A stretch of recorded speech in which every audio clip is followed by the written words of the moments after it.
Well, this is a funny story. Now, I'm like a very old man. I don't really use Facebook. Majority Report has an account. I have an account that I signed up with. My sister was like, you got to get a Facebook account, but I don't like it. There's too much crap going on. I like Twitter. It's personal taste. I don't want to have to, I don't want that much contact with people. I'd rather, if you're going to talk to me, talk in 140 characters. Otherwise, that's it. I'm online all the time. I don't need Facebook to connect. So, and one of the things, apparently, that I don't like about it is it sort of invades your privacy. And for the life of me, I can't figure out their privacy notices or all their different mechanisms. Opt in out of this, opt out of that. I don't like it. Call me a grandpa. You know who else apparently is really pissed about it? This lady, Randy Zuckerberg, who completely threw a massive fit, apparently, when a photo that she herself had posted to Facebook was taken by someone who got it, I guess, on their wall or their feed or whatever it is they're calling it this week, and assumed it was public because it was sent to them on Facebook and spread it on Twitter. And then Randy Zuckerberg said this was way uncool.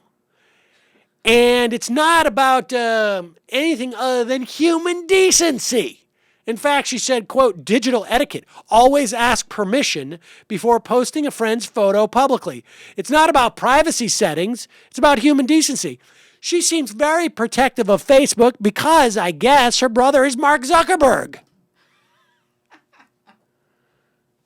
And Christmas is champagne and caviar these days because apparently all of the privacy violations that Facebook, it seems to me, engages in, unless you have figured out their algorithm for figuring out what it is to how to protect your stuff, or read the privacy notices that they update, it seems, every other week in some type of 14-page document they send to your spam filter.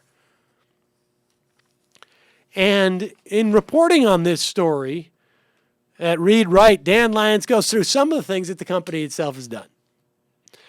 Their original privacy statement was a simple sentence, but is now longer than the U.S. Constitution. A company that has continually pushed people to share more of their private information to use it on Facebook. Apparently, they monetize it and sell you ads that way. Company that once claimed it wasn't tracking users when they were logged off, only to turn around and admit that, yes, it was, just before someone reported that Facebook had, in fact, applied and received a patent on technology that would do exactly that. It settled claims brought by the FTC that charged Facebook had deceived consumers and violated federal law, and as our IM or Bush and Chains reminds us, they ran a very scuzzy IPO. They've been investigated by the state of Massachusetts and continue to be. But human decency, the idea of sharing a picture on Facebook, offends the human sense of decency. My. Well, as long as we have our priorities straight.